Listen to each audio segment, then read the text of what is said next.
ഓം നമ ശിവായ.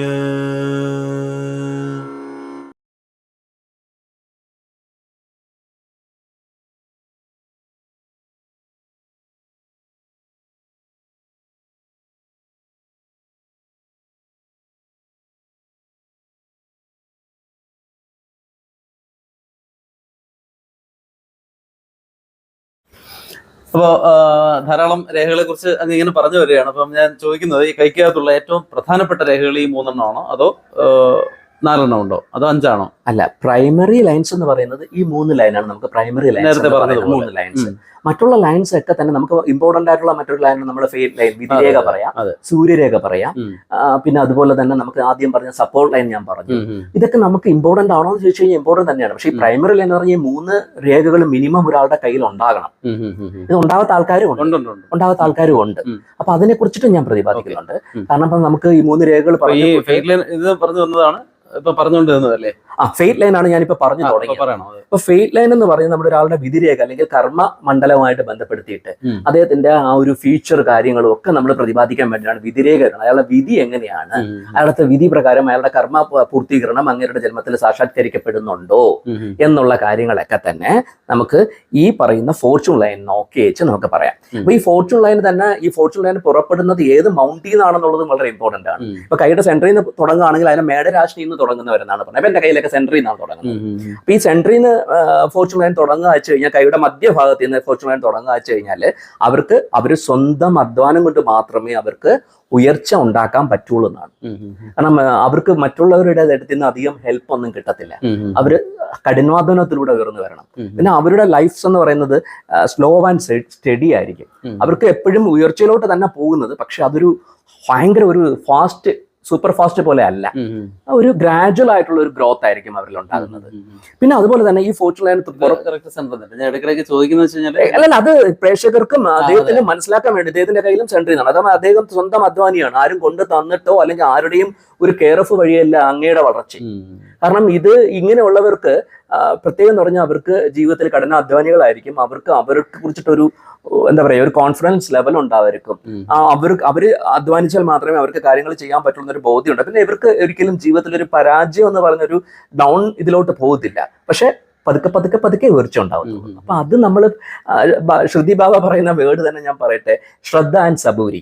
നമുക്ക് എപ്പോഴും ഫെയ്ത്തും പേഷ്യൻസും വേണം. അപ്പൊ അത് ഉള്ളവർക്കാണ് ഈ ഒരു ഇതും കൂടെ കിട്ടുക. അപ്പം അവർക്ക് പിന്നെ അത് മാത്രമല്ല, ഇവർക്ക് കുറെ തെറ്റിദ്ധാരണകളൊക്കെ അവരുടെ ലൈഫിൽ വരാം. കുടുംബത്തിനകത്തും ഒക്കെ കുറച്ച് പ്രശ്നങ്ങളൊക്കെ വരാനുള്ള മേടരാശിയിൽ നിന്ന് ഫോർച്യൂൺ ലൈൻ തുടങ്ങുകയാണെങ്കിൽ കുടുംബത്തിൽ പോലും ശത്രുക്കളൊക്കെ ഉണ്ടാവുന്നതാണ്. കാരണം നമ്മൾ ഈ ഡിഫറെന്റ് ആയിട്ട് നമ്മുടെ നേരത്തെ പറഞ്ഞ ക്വാളിറ്റീസ് ഉണ്ടെങ്കിൽ നോർമലി ശത്രുക്കൾ ഉണ്ടാവുമല്ലോ, നാച്ചുറൽ. അതിന് വേല 60 വേണ്ട, കോമൺ സെൻസ് അപ്ലൈ ചെയ്താൽ മതി എന്ന് പറയുന്ന പോലെ. അപ്പോൾ അതാണ് ഇതിന്റെ ഈ ഒരു ലൈനിന്റെ അവസ്ഥ. ഇനി അദ്ദേഹത്തിന് ഇത്രയും ഇമ്പോർട്ടന്റ് ലൈൻസ് ഇത് തന്നെയാണെന്ന് ചോദിച്ചാൽ, ഇതിനോടൊപ്പം തന്നെ നമുക്ക് കൂട്ടി വായിക്കാൻ പറ്റുന്ന ഒരു ലൈനാണ് നമ്മുടെ സൂര്യരേഖ. സൂര്യരേഖയാണ് നമ്മുടെ ഇൻറ്റ്യൂഷൻ പവറിനെ കുറിച്ച് പ്രതിപാദിക്കുന്നത്. സൂര്യനെ പ്രതിനിധീകരിക്കുന്ന വിരൽ എന്ന് പറയുന്നത് നമ്മുടെ ഈ പറയുന്ന വിരലാണ്. അതായത് നമ്മുടെ മോതിരം ഇടുന്ന റിംഗ് ഫിംഗർ ആണ്.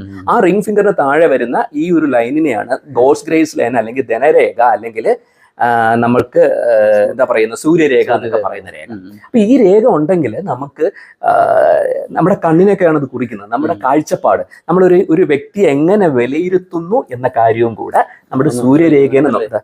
വളരെ മനോഹരമായ സൂര്യരേഖയാണ് അങ്ങയുടെ കയ്യിൽ കിടക്കുന്നത്. അപ്പൊ സൂര്യരേഖ എന്ന് വെച്ചാൽ ഒരു വ്യക്തിയെ കണ്ടു കഴിഞ്ഞാൽ അവൻ കള്ളനാണോ നല്ലവനാണോ എന്ന ഒരു തിരിച്ചറിവ് അവിടെ നിന്ന് കിട്ടുന്നതാണ്. താങ്കളുടെ കഴിവല്ല, താങ്കളുടെ സോളില് അവിടെ ഈ ചിപ്പ് വെച്ച് വിട്ടിരിക്കുകയാണ്. ഭഗവാൻ അവിടെ നിന്ന് വിട്ടിരിക്കുന്നത് ആ സൂര്യരേഖയോട്. അപ്പൊ സൂര്യരേഖ ഇപ്പൊ താങ്കളുടെ മുന്നിൽ ഒരാൾ ഫേക്ക് ചെയ്യുകയാണെങ്കിൽ താങ്കൾക്ക് അത് മനസ്സിലാക്കാൻ പറ്റും. ഇയാള് ഫേക്കാണ്, ഇയാൾ പണി തരാൻ വന്നതാണ്. ഇത് നമുക്ക് ഇൻഡ്യൂഷനാണ്. ഇത് സൂര്യനുമായിട്ടുള്ള കണക്ഷൻ, പിതാവുമായിട്ടുള്ള കണക്ഷൻ, ആ ഒരു സോളുമായിട്ടുള്ള ഒരു കണക്ഷൻ അല്ലെങ്കിൽ സൂര്യനുമായിട്ടുള്ള കണക്ഷൻ.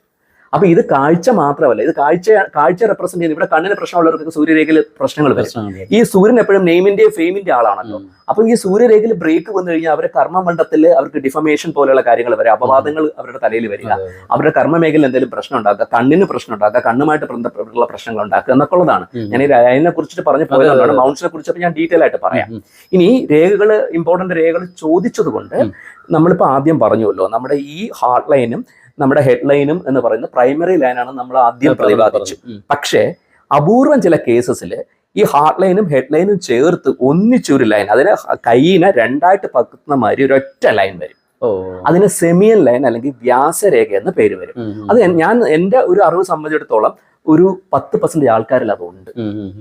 സെമിയൻ ലൈൻ എന്ന് പറയുന്നത് വ്യാസരേഖ എന്നാണ് പേര്. അപ്പൊ വ്യാസരേഖയുടെ പ്രത്യേകത എന്ന് വെച്ച് കഴിഞ്ഞാല് ശരിക്കും പറഞ്ഞു കഴിഞ്ഞാൽ ഇതിനൊരു മെഡിക്കൽ സയൻസുമായിട്ടൊരു ബന്ധമുണ്ടെന്ന് പറയുന്നെങ്കിൽ ഡൗൺ സിൻഡ്രോംസ് ബാധിച്ച കുട്ടികളിലെ ഒരു 90% കുട്ടികൾക്കും ഈ പറയുന്ന വ്യാസരേഖ അല്ലെങ്കിൽ ഈ പറയുന്ന സെമിയൻ ലൈൻ ആയിരിക്കും അവരുടെ കയ്യിലുണ്ടാകുക. അപ്പൊ ഈ കുഞ്ഞുങ്ങൾ ജനിക്കുമ്പോൾ തന്നെ ഈ ഡോക്ടേഴ്സ് ഈ പറയുന്ന ഒരു അതായത് ഈ പറയുന്ന ഹാർട്ട് ലൈൻ ഉണ്ടാവില്ല, ഹെഡ് ലൈൻ ഉണ്ടാവില്ല, ഇത് രണ്ടും കൂടെ കമ്പൈൻഡ് ആയിട്ട് ഒരൊറ്റ ലൈൻ വരും.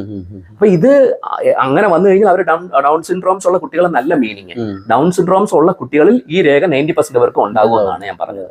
അപ്പൊ ഈ രേഖ ഉണ്ടായി കഴിഞ്ഞാൽ വലിയ രീതിയിൽ പ്രശസ്തരായ ആൾക്കാർക്കൊക്കെ വ്യാസരേഖ ഉണ്ടായിരുന്നു.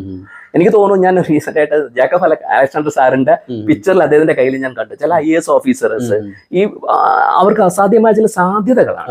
പക്ഷെ ഇവിടെ പ്രശ്നം എന്താ വെച്ച് കഴിഞ്ഞാല് ഈ നമ്മൾക്ക് ചെറുതിലെ ചെറിയ സംസാരിക്കാനൊക്കെ ചെറിയ ബുദ്ധിമുട്ടുണ്ടായിരുന്നു. ഇവിടെ ഈ ഹൃദയരേഖ എന്ന് പറയുന്ന സംഭവം ഉള്ള വ്യക്തിയും ഈ രണ്ട് രേഖ ഉണ്ടെങ്കിൽ ഇവർക്ക് മനസ്സുകൊണ്ട് കാണേണ്ട കാര്യങ്ങൾ മനസ്സുകൊണ്ടും ഹൃദയം കൊണ്ട് കാണേണ്ട കാര്യങ്ങൾ ഹൃദയം കൊണ്ടും ചെയ്യും. അപ്പൊ നമ്മളൊരു ജോലി സ്ഥലത്ത് വർക്ക് ചെയ്യുകയാണെങ്കിൽ നമ്മൾ അവിടെ മൈൻഡ് അപ്ലൈ ചെയ്തിട്ടാണ് നമുക്ക് ചിലപ്പോൾ ഇമോഷണലി പലതും ചെയ്യണമെന്ന് തോന്നും. നമ്മൾ പ്രോട്ടോകോൾ പ്രകാരം നമുക്കത് ചെയ്യാൻ പാടില്ല, ബിക്കോസ് നമ്മൾ അവിടെ ആ ഒഫീഷ്യൽ പ്രോട്ടോകോളിനകത്ത് നിൽക്കുകയാണ് എന്ന തിരിച്ചറിവ് അവർക്കുണ്ടാവും. പിന്നെ അതുപോലെ നമുക്ക് ഈ പറഞ്ഞ മാതിരി ഹാർട്ട് ലൈൻ നമ്മൾ വീട്ടിൽ വൈഫിനോടോ അല്ലെങ്കിൽ കാമുകിയോടോ ഒക്കെ നമ്മൾ സംസാരിച്ച് നിൽക്കുന്ന സമയത്ത് നമ്മൾ ഹൃദയം കൊണ്ടായിരിക്കും കമ്മ്യൂണിക്കേറ്റ് ചെയ്യുക. നമ്മുടെ അവിടെ മൈൻഡ് അപ്ലൈ ചെയ്യത്തില്ല. നമുക്ക് സ്പോണ്ടേനിയസ് ആയിട്ട് എന്താണ് നമ്മൾ ഹൃദയം പറയുന്നത് നമ്മൾ അവരുടെ അടുത്ത് സമർത്ഥിക്കാൻ ശ്രമിക്കും. പക്ഷെ ഈ വ്യാസരേഖ ഉള്ളവർക്ക് ഈ റാഷണൽ വേ ഓഫ് അപ്രോച്ച് ഉണ്ടാവില്ല. അവർ എക്സ്ട്രീം ആയിരിക്കും. അതായത് ഇപ്പൊ സേ ഫോർ എക്സാമ്പിൾ അവർ ഒഫീഷ്യലിൽ ഇപ്പം ഒരു ഒഫീഷ്യൽ വർക്ക് ചെയ്തുകൊണ്ടിരിക്കുകയാണ്. ഒഫീഷ്യൽ വർക്ക് ചെയ്തുകൊണ്ടിരിക്കുമ്പോൾ അവർക്ക് അതിൽ ഭയങ്കരമായിട്ട് കമ്മിറ്റഡ് ആയിരിക്കും അവർ. അപ്പൊ അവർക്ക് വീട്ടിൽ നിന്ന് ഒരു അർജന്റ് കോൾ എന്തെങ്കിലും ഒരു ഇമോഷണലി കണക്ട് ആവുന്ന ഒരു സംഭവം വന്നു കഴിഞ്ഞാൽ ഇവര് സാധാരണ ഒരാളാണെങ്കിൽ എന്ത് ചെയ്യും, അത് വളരെ ഇമോഷണലി കണക്ട് ചെയ്യേണ്ട ഒരു കാര്യം എന്ന് പറഞ്ഞിട്ട് ഈ പറയുന്ന ഒഫീഷ്യൽ തിങ്സിനെ സ്റ്റോപ്പ് ചെയ്ത് ചിലപ്പോൾ ഇമോഷണൽ ആയിട്ടുള്ള കാര്യത്തിലോട്ടാണ് പ്രയോറിറ്റൈസേഷൻ കൊടുക്കേണ്ടതെന്നുള്ള തിരിച്ചറിവുണ്ടെങ്കിൽ അവരതിലോട്ട് പോകും സാധാരണയില്ല. പക്ഷെ ഇവരെ സമയത്തോളം ഇവർ എക്സ്ട്രീം ആയിരിക്കും, ഇവർക്ക് വർക്കഹോളിക് ആയിരിക്കും, ഇവർ അതിൽ തന്നെ അങ്ങ് നിൽക്കും. ഇവർക്ക് ആ ഒരു തിരിച്ചറിവ് റാഷണൽ വേ ഓഫ് തോട്ട്സ് വരത്തില്ല, ഇവർ എക്സ്ട്രീമിൽ നിൽക്കും. പിന്നെ ഇവർക്ക് പ്രൈസ് അപ്പൊ അതുപോലെ തന്നെ തിരിച്ച് ഇമോഷണലി കണക്ട് ആയി നിൽക്കുന്ന സമയത്ത് ഒരു ബുദ്ധിപൂർവ്വമായുള്ള ഒരു കമ്മ്യൂണിക്കേഷനോട്ടുള്ള തിരിച്ചറിവില്ല, അതിലും അവർ എക്സ്ട്രീം പോകും. അപ്പൊ ഇതിലൊരു പ്രശ്നം എന്ന് വെച്ച് കഴിഞ്ഞാൽ ഇങ്ങനെയുള്ള ആൾക്കാരെ ഒരു നല്ല എംപ്ലോയർക്ക് ഒരു എംപ്ലോയി ആയിട്ട് വെക്കാൻ പറ്റും. ഞാൻ പല പ്രശസ്തരായ ആൾക്കാരിലും വ്യാസരേഖ കണ്ടിട്ടുണ്ട്. എനിക്ക് തോന്നുന്നു ഇത് ഇന്ത്യൻ കൾച്ചറിൽ ഒരു വ്യാസരേഖ എന്ന് പറഞ്ഞത് വ്യാസവ്യാസന്റെ കയ്യിൽ ഉണ്ടായിരുന്നത് കൊണ്ടായിരിക്കാം വ്യാസരേഖ എന്നൊരു പേര് വന്നതെന്ന് ഞാൻ മനസ്സിലാക്കുകയാണ്. ഞാനൊരു ബുക്കിലും വായിച്ചു കണ്ടിട്ടില്ല. പക്ഷെ എൻ്റെ ഒരു അണ്ടർസ്റ്റാൻഡിങ് വ്യാസരേഖ എന്നൊരു പേര് നമ്മുടെ ഇന്ത്യൻ ഫാമിലിസ്ട്രിയിലുണ്ട്. അത് വേദവ്യാസന്റെ കയ്യിൽ ഉണ്ടായിരുന്നിരിക്കണം. അപ്പൊ അതുകൊണ്ടായിരിക്കും വേദവ്യാസൻ അറിയാമല്ലോ, ഇത്രയും നോളജബിൾ ആയിട്ടുള്ള ഒരു പേഴ്സൺ ആണ്. അദ്ദേഹത്തിന് ഇതിന്റെ ഈ നോളജ് എന്ന് പറഞ്ഞാൽ അതിൽ മാത്രമാണ് അദ്ദേഹം കോൺസെൻട്രേറ്റ് ചെയ്ത് പോകുന്നത്. നമ്മുടെ കഥകളിലോട്ട് പോകുമ്പോൾ അദ്ദേഹം റൊമാൻറ്റിക് അല്ല എന്നൊക്കെ നമുക്ക് പറയുന്നുണ്ട്. കാരണം ഗാന്ധാരി കണ്ണ് കെട്ടി ഡൗൺ സിൻഡ്രോം പറഞ്ഞുകൊണ്ടേ പറഞ്ഞു. കാരണം അവരും വരുന്നത് ഒരു പർട്ടിക്കുലർ ആയിട്ടുള്ള പർപ്പസുകൾക്ക് വേണ്ടിയാണ്. അതുകൊണ്ട് ഒരു ബാക്കിയുള്ള കാര്യങ്ങൾ ഒഴിവാക്കിയിട്ട് ഇതിലേക്ക് വരുന്നു. അപ്പൊ നമ്മള് ഹോക്കിങ്സിന്റെ കാര്യം എടുത്തു കഴിഞ്ഞാൽ അദ്ദേഹത്തിന് ഈ ഒരു വിരൽ മാത്രമേ അനങ്ങുള്ളൂ, കഴുത്ത് ഇത്ര അനങ്ങും. കാരണം അദ്ദേഹത്തിന് അത് മതി. അതിന് ബാക്കിയുള്ള എല്ലാത്തിനെയും നമ്മൾ ഈ ചിത്തവൃത്തി നിരോധിത്വം എന്ന് പറഞ്ഞ് പ്രാക്ടീസ് ചെയ്തതിനേക്കാൾ അവര് പ്രാക്ടീസിലായിട്ട് വരികയാണ്. അതന്നെ ഇപ്പൊ ട്രിവാൻഡ്രത്ത് ഡോക്ടർ പ്രശാന്ത് ചന്ദ്രൻ, അദ്ദേഹത്തിന് കാഴ്ച പ്രോപ്പർ ആയിട്ടില്ല, കേൾവിശക്തി ഇല്ല, ശരിക്കും ഈ ലോക്കമോഷൻ തന്നെ വളരെ പ്രയാസമാണ്. പക്ഷെ അദ്ദേഹം 10 കോടി വർഷത്തെ കലണ്ടർ ബൈ ഹാർട്ട്. ഞാൻ അങ്ങയുടെ ഒരു വീഡിയോയിൽ കണ്ടിരുന്നു. കാരണം എന്നെ ഇതുവരെ ത്രസിപ്പിച്ച ഒരു വ്യക്തിത്വം അതാണ്. 10 കോടി വർഷത്തെ കലണ്ടർ ബൈ ഹാർട്ടാണ്. അത് മാത്രമല്ല വേറെ ഒത്തിരി കഴിവുകൾ അദ്ദേഹത്തിനുണ്ട്. അപ്പൊ അദ്ദേഹം ഫുള്ളി ഫോക്കസ്ഡ് ആണ്, ആ ഒരു സെന്ററിൽ മാത്രം ഫോക്കസ്ഡ് ആണ്. വേറെ എന്തെങ്കിലും ചിന്തിക്കേണ്ട ആവശ്യമില്ല. അതുകൊണ്ട് നമ്മൾ തന്നെ കുറെ നേരം ഒരു കൈ ഉറങ്ങുമ്പോൾ ഇതിന്റെ അടിയിൽ അങ്ങനെ ആയിപ്പോയി, കുറെ സമയം ഇതിന്റെ അടിയിലാണെങ്കിൽ ഇതൊക്കെ മരവിച്ചു പോകും എന്ന് പറയും പോലെ. ഇപ്പൊ ഈ മൊബൈൽ ഫോൺ സ്ഥിരമായിട്ട് കമ്പ്യൂട്ടേഴ്സ് സ്ഥിരമായിട്ട് യൂസ് ചെയ്യുന്നവർക്ക് ഈ 2 വിരലുകളുടെ ഫംഗ്ഷൻ കുറച്ച് കുറഞ്ഞു വരികയാണ്. ഇങ്ങനെ മാത്രം ആക്കി ഈ വിരലുകൾ അതുപോലെ ആവശ്യമില്ലാത്ത സാധനങ്ങൾ അവര് വെച്ചിട്ട് വരികയാണ്. ആവശ്യമുള്ളതിലേക്ക് മാത്രം ഒരു ഫോക്കസ്. അതിന്റെ ഏറ്റവും വലിയ എക്സാമ്പിൾ. അത് വളരെ നല്ലൊരു എക്സ്പ്ലനേഷൻ ആയിരുന്നു. കാരണം എല്ലാത്തിനും ഓരോ പർപ്പസ് ഉണ്ടാവും, ഓരോ കാരണം ഉണ്ടാവും. അവരുടെ സോൾ പർപ്പസിലോട്ട് എത്തിക്കുകയാണ് ചെയ്യുന്നത്. ഓരോ വ്യക്തിക്കും ഓരോ സോൾ പർപ്പസ് ആണ്. അപ്പം അത് വലിയൊരു വേർഷനാണ്. നമ്മൾ അതിലോട്ട് പോകുന്നതിന് മുമ്പ് നമുക്ക് ഈ പറഞ്ഞ കാര്യങ്ങൾ പറഞ്ഞു തരും. അപ്പൊ സൂര്യരേഖയെ കുറിച്ചിട്ടാണ് നമ്മൾ പറഞ്ഞത്. സൂര്യരേഖയെ കുറിച്ച് പറഞ്ഞതിന്റെ കൂട്ടത്താണ് നമ്മളിപ്പോ സെമിയൽ ലൈൻ അല്ലെങ്കിൽ ഈ പറഞ്ഞ വ്യാസരേഖയെ കുറിച്ച് പറഞ്ഞത്. വ്യാസരേഖ ഈ ഡൗൺ സിൻഡ്രോംസ് വായിച്ച കുട്ടികൾക്ക് അത് സയന്റിഫിക്കലി പ്രോൺ ആണ്. അത് ക്ലിയർ ആയിട്ടുള്ള ഒരു മെഡിക്കൽ സയൻസ് തന്നെ അക്സെപ്റ്റ് ചെയ്തിരിക്കുന്ന ഒരു വലിയൊരു സംഭവമാണ്. അവിടെയാണ് ഈ മെഡിക്കൽ ആയിട്ടുള്ള ഒരുപാട് കാര്യങ്ങൾക്ക് കൈ ഒരു പാം ഒരു ടൂളായിട്ട് യൂസ് ചെയ്യാന്നുള്ള തിരിച്ചറിവിലോട്ട് അവർ എത്തിയെന്നുള്ളതും ഈ ഒരു കാര്യത്തെ നമ്മൾ സമർത്ഥിക്കുന്നു എന്നുള്ളതാണ് ഇവിടെ നമുക്ക് മനസ്സിലാക്കേണ്ടത്. ഓക്കെ, ഇനി അതോടൊപ്പം തന്നെ ഈ രേഖകളെ കുറിച്ചിട്ട് നമ്മൾ പറഞ്ഞു കൊടുക്കുമ്പോൾ മറ്റുള്ള രേഖകൾ ഒരുപാട് രേഖകളുണ്ട്. ആ രേഖകളെ കുറിച്ച് നമുക്ക് സമയം പോലെ പ്രതിപാദിക്കാം. ഞാൻ ജസ്റ്റ് മൗണ്ടുകളെ കുറിച്ച് പറയാൻ കൂടെ ആഗ്രഹിക്കുകയാണ്. മൗണ്ടുകളെ കുറിച്ച് പറയാതെ നമ്മൾ രേഖകളെ കുറിച്ച് പറഞ്ഞ് തീരത്തില്ല. വളരെ വളരെ ഇമ്പോർട്ടൻ്റ്. നമ്മൾ ഓരോ വിരലുകളുടെ കീഴേയും ഓരോ മൗണ്ട്സിന്റെ സ്ഥാനമുണ്ട്. അപ്പൊ നമുക്ക് അറിയാം, നമുക്ക് നമ സൂര്യ എന്ന് പറഞ്ഞു കൊടുക്കുമ്പോൾ നമുക്ക് ഏറ്റവും ഇമ്പോർട്ടന്റ് ഗ്രഹങ്ങളിൽ ഏറ്റവും ഇമ്പോർട്ടന്റ് സൂര്യൻ തന്നെ. അപ്പൊ സൂര്യനെ കുറിച്ച് തന്നെ നമുക്ക് സൂര്യനിൽ തന്നെ തുടങ്ങാം. അപ്പൊ സൂര്യൻ എന്ന് പറയുന്നത് ഹസ്തരേഖാ ശാസ്ത്രത്തില് നമ്മൾ പറഞ്ഞു മോതിര വിരൽ, നമ്മൾ മോതിരം ഇടുന്ന വിരലിന്റെ താഴെയുള്ള ഈ മൗണ്ട്സിനെയാണ് സൂര്യമണ്ഡലം അല്ലെങ്കിൽ സൂര്യ മൗണ്ട് എന്ന് പറയുന്നത്. അപ്പോൾ ഇതിനകത്ത് ഒരു ഇൻട്രസ്റ്റിംഗ് ആയിട്ട് പറയുകയാണെങ്കിൽ ഈ സൂര്യനെ നമ്മൾ ഈ ഹസ്തരേഖാ ശാസ്ത്രത്തില് ചാതുർവർണ്ണയമായിട്ട് ബന്ധപ്പെടുത്തുന്നുണ്ട്. ചാതുർവർണ്ണയമായിട്ട് ബന്ധപ്പെടുത്തിയിട്ട് നമ്മളിത് പറയുമ്പോൾ നമുക്ക് സൂര്യൻ എന്തിനെ പ്രതിനിധീകരിക്കുന്നു എന്ന് ചോദിച്ചു കഴിഞ്ഞാൽ നെയിം, ഫെയിം, പവർ, റെപ്യൂട്ടേഷൻ, ഇതെല്ലാമാണ് സൂര്യനെ കൊണ്ടിട്ട് നമുക്ക് വളരെ ഇതായിട്ട് പറയുന്നത്. അപ്പൊ ചാതുർവർണ്ണയത്തിൽ ഇതിന് നമ്മൾ 4 ജാതികൾ പറയുന്നത് സിംഹരാശി. അതെ അതെ അതെ അതെ അതെ സൂര്യന്റെ രാശി. അപ്പൊ ഇവിടെ ഈ വിരലിന് നമുക്ക് ക്ഷത്രിയ വിരൽ എന്നും കൂടി ഒരു പേരുണ്ട്.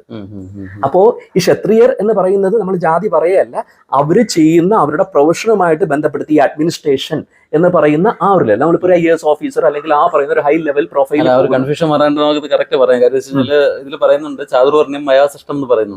അപ്പൊ ഇത് പറഞ്ഞ കൃഷ്ണൻ തന്നെ ആരായിരുന്നു? യാദവനായിരുന്നു. നിയമം അനുസരിച്ച് ഓബീസിക്കാരനാണ്. പക്ഷെ അദ്ദേഹം വൈശ്യനായിട്ടും ശൂദ്രനായിട്ടും ക്ഷത്രിയനായിട്ടും ബ്രാഹ്മണനായിട്ടും ജീവിച്ചിരുന്നു. അപ്പൊ ജന്മബ്രാഹ്മണ്യമല്ല, കർമ്മബ്രാഹ്മണ്യം. തീർത്തും അത് തന്നെയാണ് പോയിന്റ്. നമ്മളിപ്പം ആ ഒരു കോൺസെപ്റ്റ് നമ്മൾ മനസ്സിലാക്കി കഴിഞ്ഞാൽ ഇത് അവരുടെ കർമ്മവും മേഖലയുമായിട്ട് ബന്ധപ്പെടുത്തി മനസ്സിലാക്കാൻ വേണ്ടിയിട്ട് പറയണം. അപ്പൊ സൂര്യൻ എപ്പോഴും നെയിമിന്റെയും ഫെയിമിന്റെയും ഷോയുടെയും നമുക്ക് ആ ഒരു പൗർണയൊക്കെ പ്രതിനിധീകരിക്കുന്നത് കൊണ്ട് തന്നെ നമുക്ക് ഓർത്തിരിക്കാൻ എളുപ്പമാണ്. ക്ഷത്രിയ വിരൽ എന്ന് പറയുമ്പോൾ അഡ്മിനിസ്ട്രേഷൻ, നമുക്ക് ക്ഷത്രിയർ എന്താ ചെയ്യുന്ന അഡ്മിനിസ്ട്രേഷൻ ആണ്, അവരുടെ മെയിൻ ആയിട്ടുള്ള ജോബ് ഹരിക്കുക, അഡ്മിനിസ്ട്രേഷൻ കൊടുക്കുക. അപ്പം അതിനെയാണ് നമുക്ക് ഈ പറയുന്ന ഇതായിട്ട് ബന്ധപ്പെടുന്നത്. അപ്പൊ ഇത് സൂര്യൻ എന്ന് പറഞ്ഞ ആത്മകാരകൻ എന്നാണ് നമ്മൾ ആത്മാവിനെ പ്രതിനിധീകരിക്കുന്നതാണ് ജ്യോതിഷത്തിൽ പറയുന്നത്. അപ്പൊ നമുക്കിത് നമ്മുടെ ജീവ ഊർജ്ജ ശക്തിയും നമ്മുടെ ഇൻഡ്യൂഷൻ പവറിനെയും നമ്മുടെ കണക്ടിവിറ്റി ടു നമ്മുടെ ഹയർ സെൽഫുമായിട്ടുള്ള കണക്ടിവിറ്റി എല്ലാം നമുക്ക് ഈ മണ്ഡലത്തിലെ രേഖകളെ കുറിച്ച്. അപ്പൊ ഞാൻ ആദ്യം തന്നെ സൂര്യരേഖയെ കുറിച്ച് പറഞ്ഞു. ഈ കൈകളിൽ സൂര്യരേഖ ഉണ്ടെങ്കിൽ അവര് തീർത്തും മനസ്സിലാക്കിക്കോളൂ, അവർക്ക് ദൈവികമായ ജ്ഞാനമുണ്ട്, അവർക്ക് സൂര്യന്റെ തേജസ് ഉണ്ട്, അവർക്ക് ആൾക്കാരെ കണ്ടു കഴിഞ്ഞാലുള്ള തിരിച്ചറിവുണ്ട്. അപ്പം ഈ കൈകളിലെ തടസ്സങ്ങളും ബുദ്ധിമുട്ടുകളും നോക്കിയാണ് ഒരാളുടെ രോഗാവസ്ഥകൾ കണ്ണുമായിട്ട് ബന്ധപ്പെട്ടുള്ള പ്രശ്നങ്ങളെല്ലാം പറയുന്നത്. ഒരാളുടെ കാഴ്ചശക്തിയും കാഴ്ചപ്പാടും നമ്മൾ സൂര്യമണ്ഡലവുമായിട്ട് ബന്ധപ്പെടുത്തി പറയാം.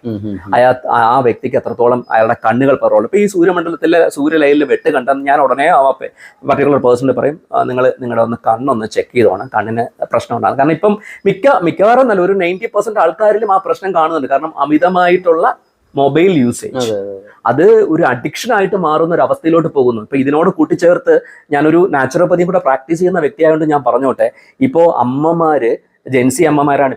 ജെൻസി അമ്മമാര് ജനിച്ച ഉടൻ തന്നെ കുഞ്ഞുങ്ങൾക്ക് പോലും മൊബൈൽ എടുത്തിട്ട് ടച്ച് സ്ക്രീൻ കൊടുക്കുകയാണ്. ഞാൻ ആദ്യം പറഞ്ഞ കൂട്ട് നമ്മുടെ ഫിംഗർ ടിപ്സ് എന്ന് പറഞ്ഞാൽ ഏറ്റവും മൈന്യൂട്ട്സ് നെർവ്സ് വരുന്ന ഒരു പ്ലേസ്മെന്റ് ആണ്. ഇതിൽ നമ്മൾ ആ സ്ക്രീനിൽ അവർ ഈ എനർജി ഇപ്പൊ അവരുടെ നാച്ചുറൽ ആയിട്ടുള്ള അവരുടെ എനർജി അവിടെ വാനിഷ് ചെയ്യപ്പെടുകയാണ്. അതുകൊണ്ടാണ് ഈ പറയുന്ന ബന്ധങ്ങളെ കുറിച്ചിട്ടോ അറ്റാച്ച്മെന്റോ ഒന്നും ഇല്ലാത്ത കുട്ടികൾ ഇപ്പം അവർ ഈ ടെക്നോളജി യുഗത്തിൽ അവര് പിന്നെ ഏറ്റവും പ്രധാനപ്പെട്ട മണ്ണിൽ അവർ ചവിട്ടുന്നില്ല, ഭൂമിയുമായിട്ട് ഗ്രാവിറ്റി പുള്ളെന്ന് ക്ലാസ്സുകളെല്ലാം സ്ഥിരം പറയുന്നുണ്ട്. ക്ലാസ് എടുത്തിട്ട് ഞാൻ പറയും 25,000 രൂപയുടെ ഒരു മെഡിസിൻ പറഞ്ഞുതരാന്ന് പറഞ്ഞിട്ട് ഞാൻ പറയുന്നത് ചെരുപ്പില്ല നടക്കുക എന്നുള്ളത്. അതെ, ഏറ്റവും വലിയ മരുന്നാണ്. അവർക്ക് ഈ ആങ്സൈറ്റി ഡിസോർഡർ ഉള്ളവരുടെ അടുത്ത് ഞാൻ ഏറ്റവും പ്രകൃതിയുമായിട്ട് ബന്ധപ്പെടാനാണ് പറയുന്നത്. അപ്പൊ അവർക്ക് ഒന്നെങ്കിൽ അഗ്രികൾച്ചർ ചെയ്യാം, അല്ലെങ്കിൽ ഭൂമിയിൽ ചവിട്ടി നിൽക്കാം. ഈ ഗ്രാവിറ്റി പുൾ, അതായത് നമുക്ക് ഗുരുത്വാകർഷണം എന്ന് പറയുന്നത് ഇപ്പോഴത്തെ കുട്ടികൾ നോക്കി നോക്കൂ, അവര് വീട്ടിനകത്ത് ചെരുപ്പിടുന്നു, പുറത്ത് പോകണമെങ്കിൽ ഷൂ ഇട്ടിട്ട് AC ബസ്സിൽ കയറിയിട്ട് ഇന്റർനാഷണൽ സ്കൂളിൽ പഠിക്കുന്നു, തിരിച്ചു വീട്ടിൽ നിന്ന് അമ്മമാര് പറഞ്ഞു കൊടുക്കുന്നത്, പാരന്റ്സ് പറഞ്ഞത് മണ്ണ് വിഷമാണ്, മണ്ണിൽ തുടരുത്, മണ്ണ് ഏറ്റവും ഹാർംഫുൾ ആയിട്ട് തിങ്ങാണ്, മണ്ണ് പെട്ടോ കൈ കഴുകൂ, മണ്ണ് ചവിട്ടിയോ എന്ന് പറയുന്ന രീതി നമ്മുടെ ആചാര്യന്മാരും എല്ലാവരും സിദ്ധ പരമ്പരയിൽപ്പെട്ട ആരെയും എടുത്ത് നോക്കൂ, അവർ ഏറ്റവും കൂടുതൽ ഭൂമിയിൽ ചവിട്ടി നിൽക്കുന്ന കർഷകർ. അതിനെക്കുറിച്ച് ഞാൻ സാറ്റേൺ മൗണ്ട് വരെ പറയാൻ കൂടുതൽ. ടെക്നോളജിയുടെ രാജ്യമായിട്ടുള്ള അമേരിക്കയിൽ ഇപ്പോൾ ഉള്ള ചില സ്കൂളുകളിൽ അഡ്മിഷൻ കിട്ടാൻ പ്രയാസമാണ്. അവിടെ പിള്ളേരെ ചെളിയിലും മണ്ണിലും ഇറക്കി വിട്ടിട്ടാണ് പഠിപ്പിക്കുന്നത്. തീർച്ചയായിട്ടും നമ്മുടെ സിസ്റ്റം കൊണ്ടുപോയാണ്. അതിനെ കണ്ടുകൊണ്ട് ഇവിടെ ചില ആൾക്കാർ ഇതിനെ വളരെ വികൃതമായിട്ട് അനുകരിക്കുന്നുണ്ട്. പഞ്ചഭൂതങ്ങളെ പരിചയപ്പെടുത്തുക എന്ന് പറഞ്ഞിട്ട് കൊച്ചു പിള്ളേരെ പിടിച്ച് നിർത്തിയിട്ട് പീച്ചാങ്കുഴലെ വെള്ളം അടിച്ചു കൊടുക്കുന്നത്. This is water, experience water. അതെ, എത്ര ഗതികേടാണെന്ന് ആലോചിച്ചു. അല്ല, അത് നമ്മുടെ തത്വങ്ങളിൽ നിന്ന് നമ്മുടെ മഹത്വത്തെയും നമ്മൾ തിരിച്ചറിയുക. തിരിച്ചറിയാതെ പോവുകയും അവര് വേണ്ട എന്ന് കരുതുന്ന കാര്യങ്ങൾ നമ്മൾ സ്വീകരിക്കാൻ ശ്രമിക്കുകയും നമ്മളുടെ മകനീയമായ കാര്യങ്ങൾ, അത് ഞാൻ ഈ കാര്യങ്ങൾ നമ്മൾ കുറച്ചും കൂടെ ഈ ചക്രാസുമായിട്ട് ബന്ധപ്പെടുത്തിയിട്ട് ഒരു കാര്യം കൂടെ ജസ്റ്റ് പറയുന്നത്, കാരണം ഇപ്പോഴത്തെ കുട്ടികൾക്ക് വരുന്നൊരു രോഗമാണ് ഈ വെർച്വൽ ഓട്ടിസം എന്ന് പറയുന്നത്. എക്സാക്ട്ലി ഈ ഫോണിന്റെ അഡിക്ഷൻ, ഓവർ അഡിക്ഷൻ. കാരണം ഇതിലിപ്പോ അടുത്ത കാലത്ത് വന്നൊരു കേസ് എന്ന് വെച്ചാൽ 4-5 വയസ്സുള്ള ഒരു കുട്ടി സംസാരിക്കുന്നില്ല. 3-3.5 വയസ്സ് ചെറുപ്രായം സംസാരിച്ചുകൊണ്ടിരുന്ന കുട്ടിയാണ്. ഇത് ഉപയോഗിച്ചതിന് ശേഷം ഇങ്ങനെ സൈലന്റ് ആയിട്ട് ഒരിടത്ത് നോക്കിയിരിക്കുന്നു. അതിന് സംസാരിക്കേണ്ട ആവശ്യമില്ല എന്ന് അത് തന്നെ തോന്നി തുടങ്ങിയിട്ടുണ്ടാവും. സംസാരിക്കുന്നില്ല. ഇപ്പൊ അതിനാണ് ട്രീറ്റ്മെന്റ് എടുക്കുന്നത്. കഴിഞ്ഞ ആഴ്ച 10 വയസ്സുള്ള ഒരു കുട്ടിയുടെ മൊബൈൽ ഫോൺ മേടിച്ചതിന് അടുത്തുള്ള എന്തോ ഒരു വലിയ ടവറിന്റെ മണ്ടയിൽ കയറിയിട്ട് ബഹളം വെക്കുകയാണ്. അല്ല, ഇത് ജി പറഞ്ഞ പോലെ എനിക്ക് എന്റെ യോഗ, അത് ഞാൻ ഒന്നും പ്രതിപാദിക്കുന്നില്ല, ഈ സൂയിസൈഡ് ചെയ്യുന്ന കുട്ടികൾ പോലും ഈ മൊബൈൽ അഡിക്ഷന് ഇത് ചെയ്യുന്നു. പിന്നെ ആക്രമിക്കുന്നു, MDMA പോലുള്ള മറ്റുള്ളവരുടെ പോകുന്നതിന് ഈ മൊബൈൽ അഡിക്ഷന് നമ്മൾ ഇല്ലാണ്ടാക്കാൻ ശ്രമിക്കുമ്പോൾ അവർ തീവ്രമായി പ്രതികരിക്കുന്ന ഒരു അവസ്ഥയിലോട്ട് എത്തുക. മൊബൈൽ മാത്രമല്ല, ഇന്നിറങ്ങുന്ന സിനിമകൾ പോലും പർപ്പസ് ആയിട്ട് ഇറക്കുന്ന സിനിമകളാണ്. കാരണം അവർക്ക് പ്രത്യേക ഒരു അജണ്ടയുണ്ട്. ഈവൻ നമ്മുടെ ഈ 2 വീലർ കമ്പനികൾ പോലും പറയാം എന്ന് വെച്ചാൽ അത് വിഷയമാകുന്ന സാധനമാണ്. എന്നാൽ പോലും പല ആളുകളുമായിട്ട് ടൈപ്പ് ഉണ്ടെന്നുള്ളതാണ്. കാരണം ഈ രീതിയിലുള്ള മസ്തിഷ്ക മരണങ്ങൾ ഇടയ്ക്ക് ഭയങ്കരമായിട്ട് കേരളത്തിൽ ഉണ്ടായിരുന്നു. പക്ഷേ ഒരു ഡോക്ടർ ഗണപതി അദ്ദേഹം ഇടപെട്ടതിന് ശേഷം ഇപ്പൊ അതിനുള്ള വളരെ കുറഞ്ഞിട്ടുണ്ട്. അപ്പൊ മസ്തിഷ്ക മരണങ്ങളും ഈ പറഞ്ഞ സാധനങ്ങളും ഇതിന്റെ ഇടയിലുള്ള ഒരു ഇല്ലിസിറ്റ് റിലേഷൻ ഉണ്ട്. ബിസിനസ് എന്ന് പറയുന്ന ഒരു വല്ലാത്ത ഇല്ലിസിറ്റ് റിലേഷൻ ഉണ്ട്. അപ്പൊ ഇത് അറിഞ്ഞുകൂടാത്തവരല്ല. ലോകത്തിലെ ഏറ്റവും വലിയ ക്രിമിനൽസിനെ പരിശോധിച്ച് നോക്കി കഴിഞ്ഞാൽ അവരുടെ പിറകിൽ ഏറ്റവും കൂടുതൽ സൈക്കോളജിക്കൽ ബാക്ക്ഗ്രൗണ്ട് ഉണ്ടെന്നുള്ളതാണ് ഏറ്റവും പ്രധാനപ്പെട്ട കാര്യം. നമ്മളിതൊക്കെ ഈ കൂട്ടത്തിൽ ചെറുതായിട്ട് നമ്മൾ പറയുന്നുണ്ട്. അത് മനസ്സിലാകുന്നവർക്ക് മനസ്സിലാക്കാം. അപ്പൊ സിനിമകൾ യഥാർത്ഥത്തിൽ കോഡ് ചെയ്ത് വെച്ചിരിക്കുന്ന വിഷയങ്ങളാണ്. അതിന് തൊട്ടുമ്പോൾ മറ്റൊരു സാധനമാണ്, ഞാൻ ഒരുപാട് വീഡിയോയിൽ പറഞ്ഞിട്ടുണ്ട്. ഞാനിപ്പോൾ ഒരിക്കൽ നമ്മുടെ സൂര്യ ഫെസ്റ്റിവലിൽ ഇരിക്കുമ്പോഴത്തേക്ക് അദ്ദേഹം ഒരു ഓംബുഡ്സ്മാൻ അദ്ദേഹം പരിചയപ്പെട്ടു. അപ്പൊ അദ്ദേഹത്തിന് ഞാൻ എന്റെ ഫ്രണ്ട് കൂടെ സംസാരിച്ചിട്ടുണ്ടെന്ന കാര്യം കേട്ടുകൊണ്ട് അദ്ദേഹം തിരിഞ്ഞു ചോദിച്ചു, നിങ്ങൾ പറയുന്ന പോയിന്റ് ശരിയാണ്, നിങ്ങളൊരു പൊതുതാൽപര്യ ഹർജി സുപ്രീം കോടതിയിൽ കൊടുക്കണം. വേറെ ഒന്നുമല്ല നിങ്ങൾ പറഞ്ഞത്, മദ്യം നിറച്ച കുപ്പിയുടെ പുറത്ത് ഇത് വിഷമാണെന്ന് എഴുതി വെച്ചിട്ടുണ്ട്. എന്നിട്ട് എന്തിനൊരു ഗവൺമെന്റ് വിഷം കൊടുക്കുന്നു?